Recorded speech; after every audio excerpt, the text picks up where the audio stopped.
Lahati ng buong daungan ang winasak nila. Pasaway talaga sila. Kahit ganun sila, totoo niyan, medyo gusto ko rin ng mga salamangkero sa fairy tale.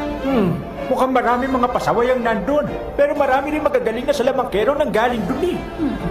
Sa tingin ko magkakasama na ang mga mababait sa hindi. Pabayaan na lang natin sila. Kung mawawala ang mga tulad nila sa mundo, hindi na magiging masaya ang mangyayari. Maligayang pagdating sa fairy tale!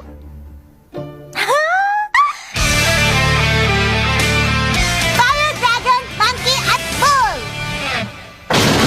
Nandito na ulit kami!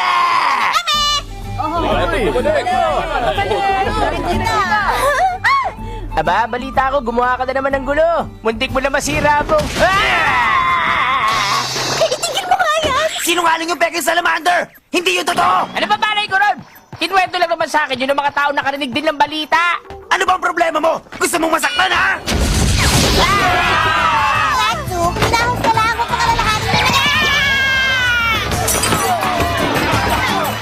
Wow naman! Hindi ako makapaniwala. Nandito na talaga ako sa fairy tale. Hula ako. Nakabalik na rito si Natsu sa fairy tale, ano? Ang lalaking ito ay si Greyful Buster. Masipag at matyaga siyang salamangkero pero mahilig nga lang siya maghubad ng mga damit niya. Tapusin na natin ang laban natin, Natsu! Gray, wala ka na namang t-shirt. Oo nga pala, nakalimutan ko. Ang babaeng ito ay si Kana Alberon. Siya ang pinakamalakas uminom sa lahat sa buong fairy tale. Ito na nga bang sinasabi ko kung bakit wala akong magustuhan sa mga lalaki rito? Maglawan na tayo kayo dito! Sige, pero magsuot ka ng damit! Ano bang kaguluhan na nangyayari dito? Mga mahihina naman kayo. Ang lalaking ito ay si Elfman. Lagi niyang solusyon sa problema ang kamao niya. Isa siyang maskuladong salamangkero. Kung tunay kang lalaki, halika, kalabanin mo ako!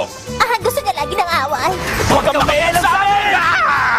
Ganun naman yun! Hey miss, ang gulo-gulo nila, no? Ang lalaking ito ay si Loki. Isa siya sa mga salamangkero na gusto maging boyfriend ng maraming babae.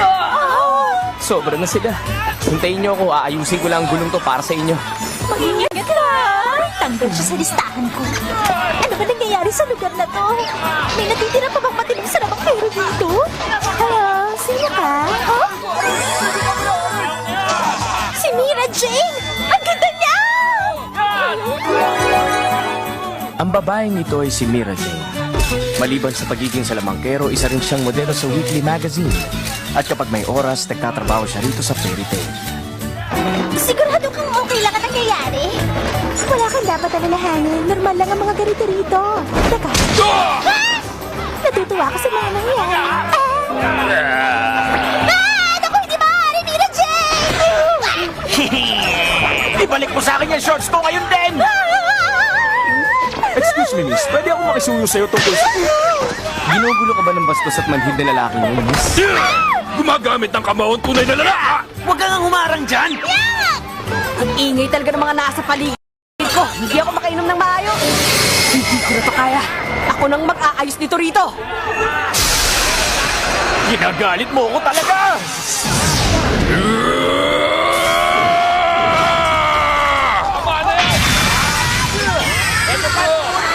Mga pasaway talaga kayo.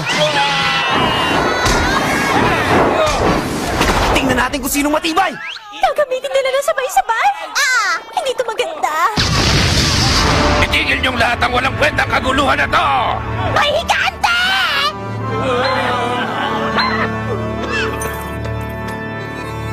Hindi ko na malaya na dumating na pala kayo, Master. Ano raw, Master? Mukhang natakot silang lahat sa lakas ko! Mukhang ako na ang panalo! Aray! Ano? Merong bagong sasali sa atin? Papa!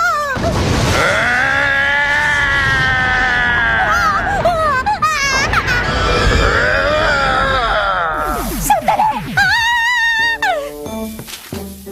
Tanggap ka na sa amin? Teka lang, kayo ang Guildmaster ng Fairy Tail? Tama ka na sinabi mo, siya ang Fairy Tail Guildmaster. Ang pangalan niya ay Makarov.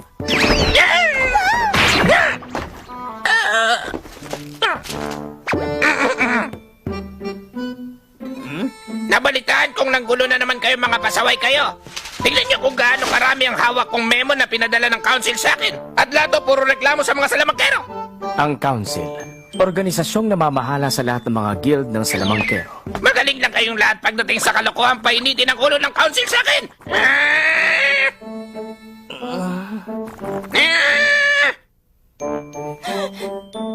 Para sa akin. Wala akong pakialam sa mga reklamo ng council. Makinig kayo.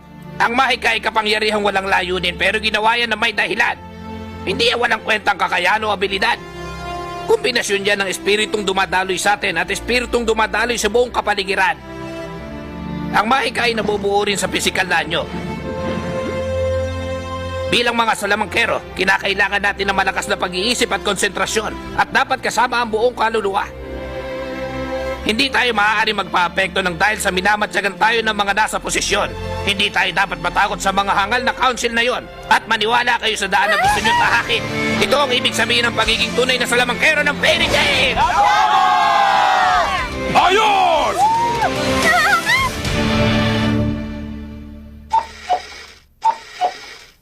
Tapos? Ayan. Dahil may seal ka na, ibig sabihin, miyembro ka na ng Fairy Tail. Natsu, tingnan mo to. Opisyal na miyembro na ako ng Fairy Tail. Ang galing, hindi ba? Edi mabuti. Masaya ako para sa'yo, Luigi.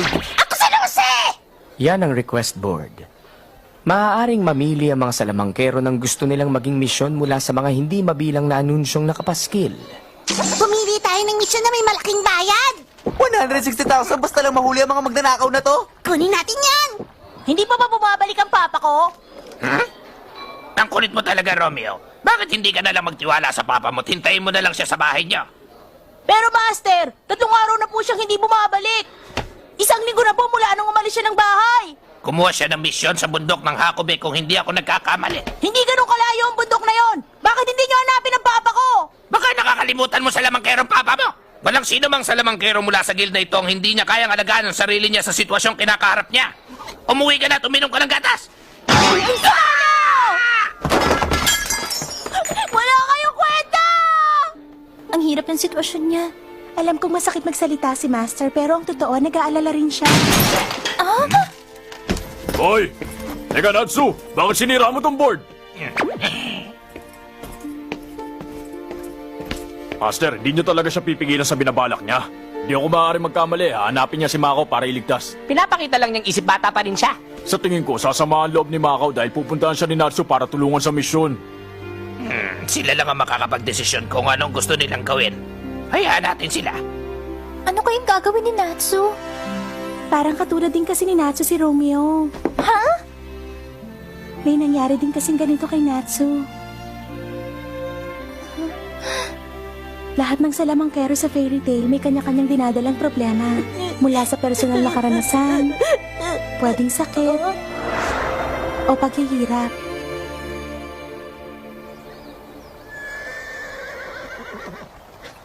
Anong ginagawa mo rito? Bakit? Masama ba?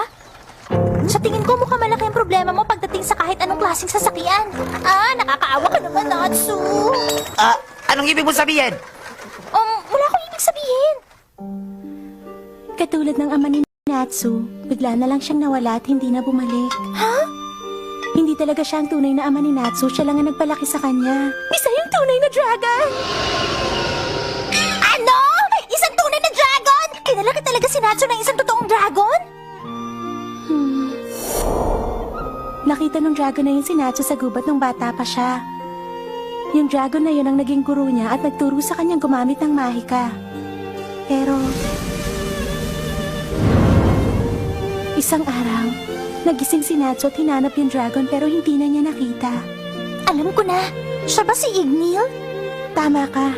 Umaasa pa rin si Natsu na makikita niya si Ignil balang araw.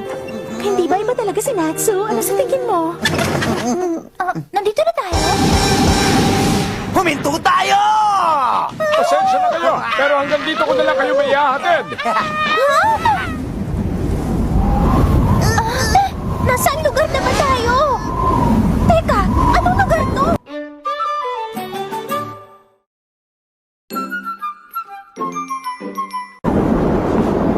Nilalamig ako. Alam kong summer ngayon kaya dapat mainit pero bakit bumabagyo ng yelo rito sa bundok? Yan kasi ang nipis ng suot mong damit. Hindi rin naman makapal ang suot mong damit ah. Pahiram ako ng kumot na nasa likod mo. Ano ba yan? Ang daldal niya talaga. Oo nga. Alam ko na. Gate of the clock! Magbukas ka!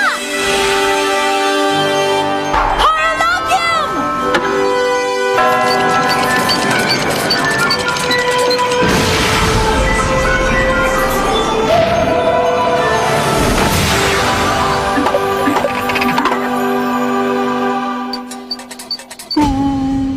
Wow! Isang orasan! Ang astig naman yan! Ano? Hindi kita marinig! Ang sabi niya, mas gusto niya sa loob dahil mas mainit sa pakiramdam. Bakit sumama ka pa rito?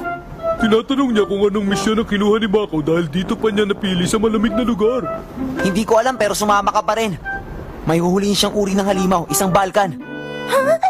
Natsu, sandali lang. Sabi niya gusto niyang umuwi. Sabihin mo sa kanya pwede na siyang umuwi. Oo nga! Makaw! Nandito ka ba? Makaw!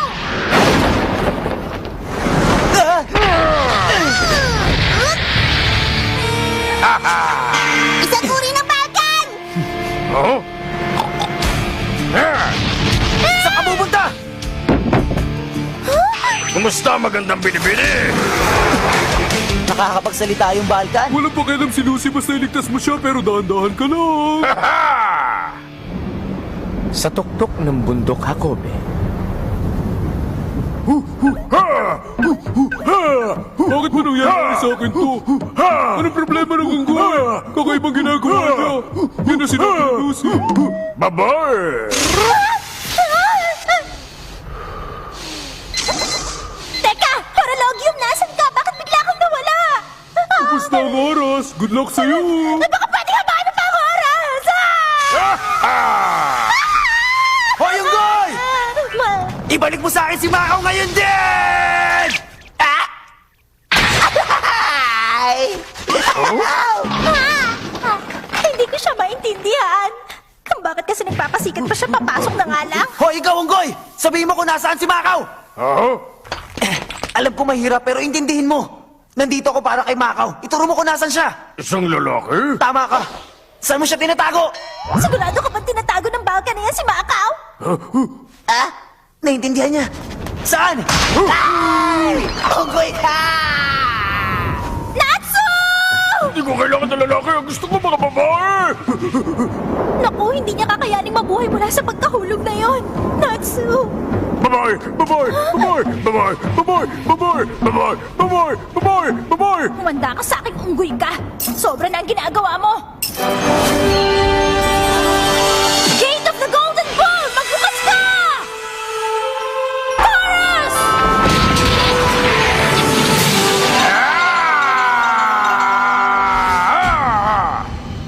Bako? Siya si Taurus, ang pinakamalakas sa lahat ng celestial spirit ko na pwede kong tawagin gamit ang mahika ko. Kumusta ka na, Lucy? Matagal ko nang hinahangaan ng maganda mong katawan. Iba ka, hindi ka pa rin nagbabago. Ay, nakalimutan ko may ugali ka rin nga pala. Oh? Huwag mong pagpantasyahan ng babae ko! Ha? Babae mo? Hindi ko kaya hawakan mong babaeng yan! Taurus!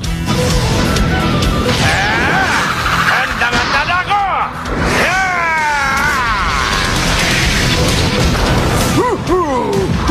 Mabilis siya!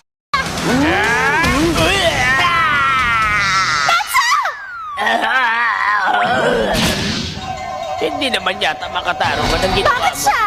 Lucy, hindi lang ba siya ang nag-iisang halimaw dito? Natsu, ang hina mo talaga! Celestial spirit ko siya! Yung unggoy. Hindi, yung baka! Teka, paano ka nakaligtas sa ganung kataas na hulog? Si Happy ang may gawa. Salamat, kaibigan. Basta ikaw! Nagkakasakit ka kapag bumabiyahe pero wala kang problema kay Happy. Ano bang pinagsasabi mo? Hindi naman klase ng sasakyan si Happy ah. Partner ko siya. Ang sama mo. Pasensya, hindi yun ang ibig ko sabihin sa sinabi ko. Ay, babae ko yan! Makinig kang mabuti. Lahat ng miyembro ng Fairy Tail, magkakaibigan at magkakakampi.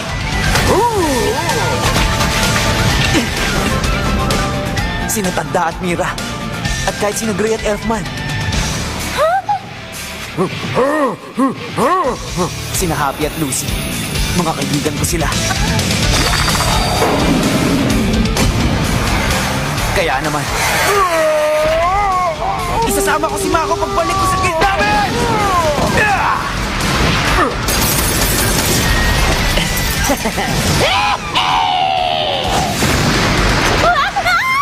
Walang laban ang mga yan sa amoy ko! Ako hindi! Ama Sunitoros! Nako, ang lusing-lusing ko.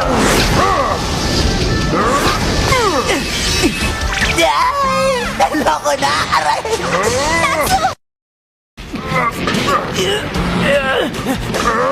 Gumising ka, Taurus! Kailangan mo mawala para mawala rin ang axe na armas mo!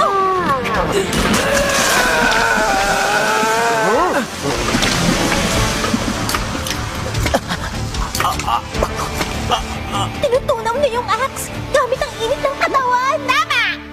Tingnan natin kung kaya mong harangan to!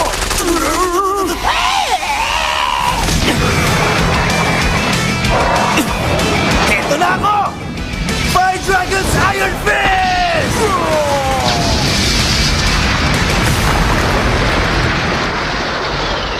Nagawa mo! Hindi ba dapat tatanungin mo yung unggoy kung saan niya tinago si Macau? Naku, hindi ko na natanong. Sa tingin ko, napalakas ang ginawa mo sa kanya. Huh?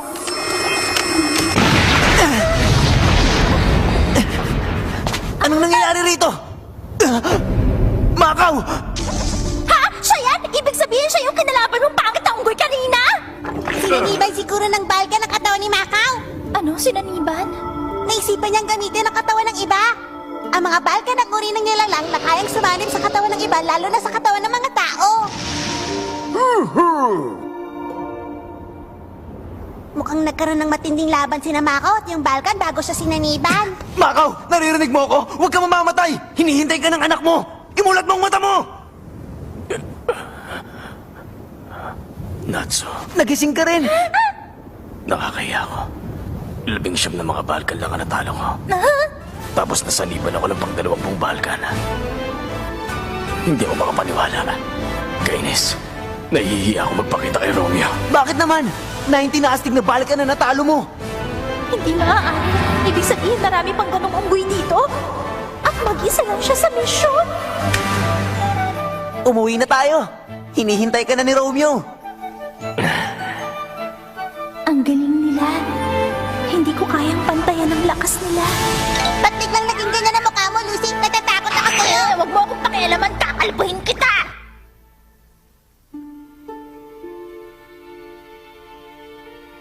Hindi naman magaling yung mga salamangkero sa fairy tale eh. Mga duwag sila at walang ibang ginawa kundi maglasing lang. Mas gugustuhin ko maging kabalyero paglaki ko. Mga naglalasing lang sila, hindi ba tama ako? Papa, hindi ba kayo pwedeng maghanap ng ibang trabaho? Ayoko nang umiinom lang kayo. Sige! Romeo! Huh? Ha?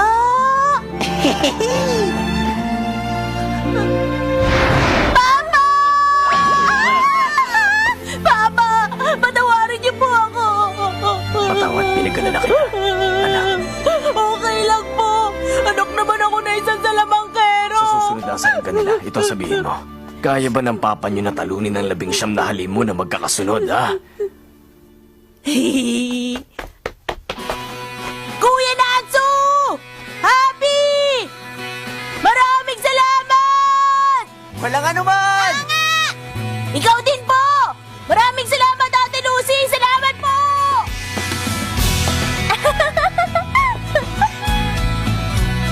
4th of July. Maaraw pero umulan tapos umaraw na naman. Maaaring puno ng kakaiba at baliw ng mga salamangkero ang fairy tale. Pero masaya sila at malambot ang puso. Mababait pa. Ako rin, baka gustuhin ko rin maging salamangkero pagtanda ko. Siguro gusto ko nga.